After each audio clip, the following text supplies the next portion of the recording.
नमस्कार। Education and beyond पर आप सभी का स्वागत है। आज हम 8वीं कक्षा की ज्ञान सागर से पाठ करेंगे पौधे के पंख, जिसकी लेखिका है शशि प्रभा शास्त्री जी।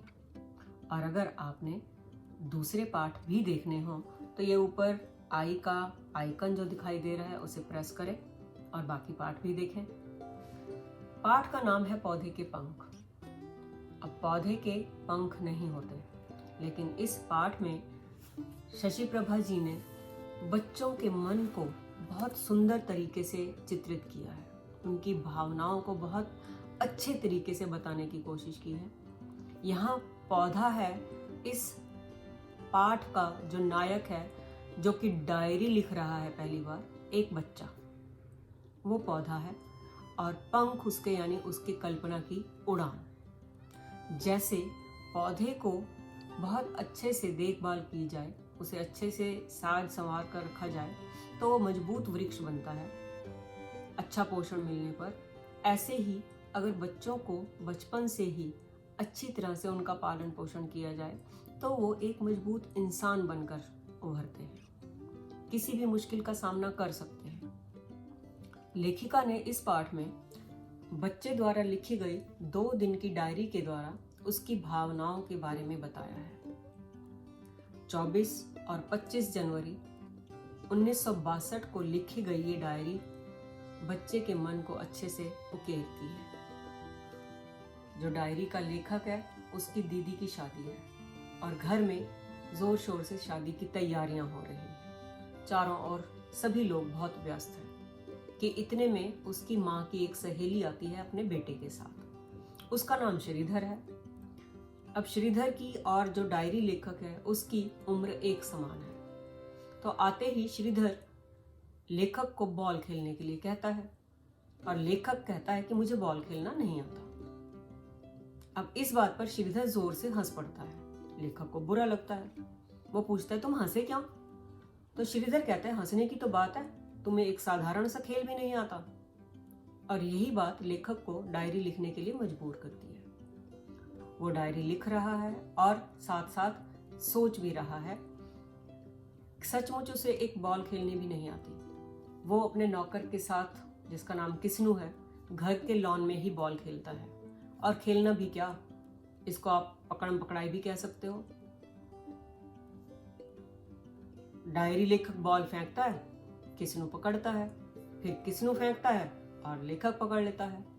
और कभी अगर गलती से बॉल नाली वगैरह में चली जाए तो किस्नू भाग कर ले आता है। अब लेखक जो है अपने पड़ोस की कोठी में बच्चों को रोज शाम को देखता है कि वो खेल रहे हैं, झगड़ रहे हैं। उसका भी बहुत मन करता है, लेकिन उसकी माँ, उसकी दादी, उसकी ताई उसे लेकर बहुत पॉजेसिव है। सबकी मम्मियाँ होती हैं, वो उसे नहीं जाने देती। उन्हें लगता है कि लड़के गंदे होते हैं। एक तो उनकी सोहबत में रहकर, उनकी संगत में रहकर लेखक बिगड़ जाएगा।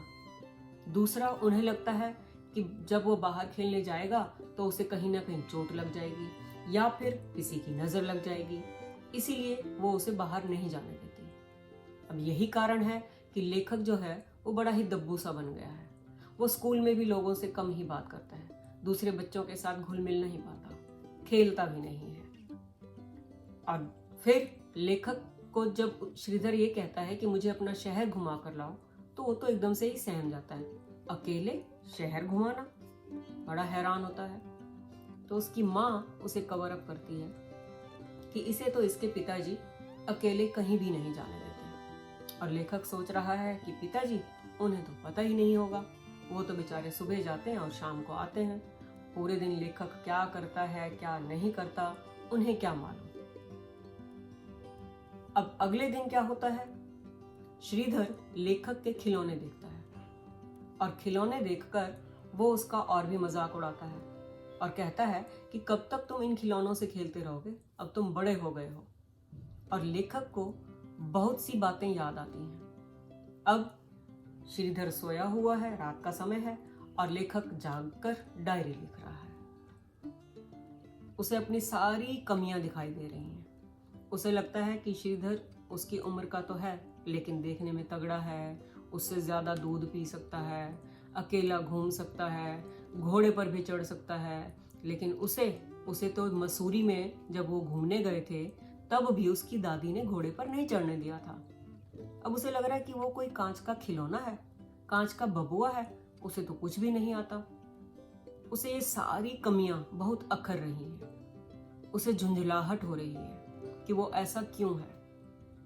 फिर उसे याद आता है कि उसके मम्मी पापा उसे कभी भी कुछ नहीं कहते, जबकि दयाल के मम्मी पापा, दयाल भी एक बच्चा है, जरा सा अशिष्ट व्यवहार करने पर उसे डांटते हैं। और लेखक पहली बार खिड़की में से चांद को देखता है।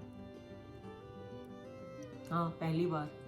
और उसे बड़ी हैरानी भी होती है और वो सोचता है कि चांद इतने बड़े आसमान में अकेला घूम रहा है, उसकी माँ उसे रोकती नहीं। काश मेरी माँ भी मुझे ना रोकती, वो भी मुझे खेलने जाने देती। अब लेखक लिखता है कि मैंने आज खाना नहीं खाया है।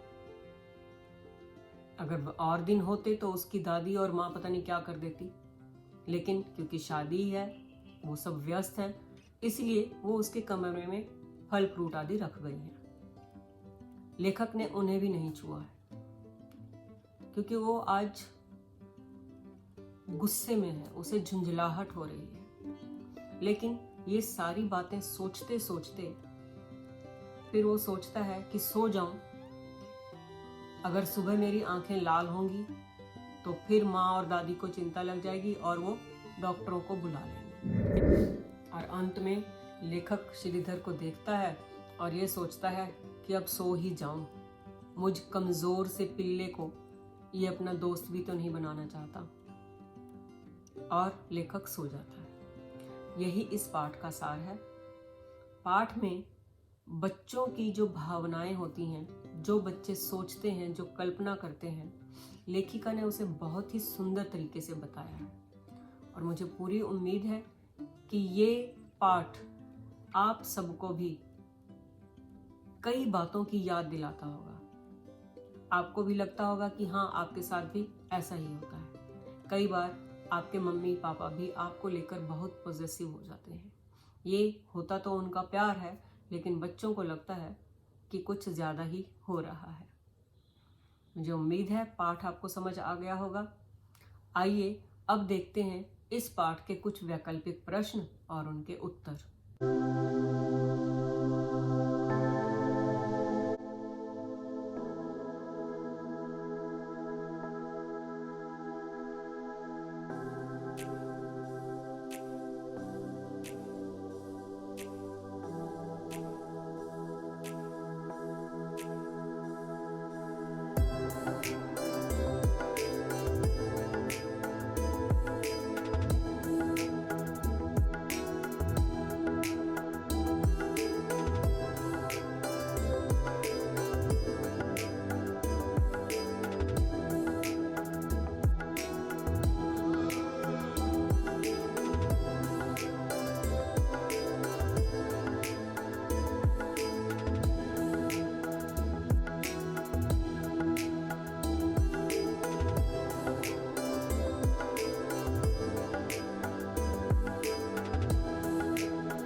इस पाठ का बाकी अभ्यास कार्य आप डिस्क्रिप्शन में जाकर देख सकते हैं।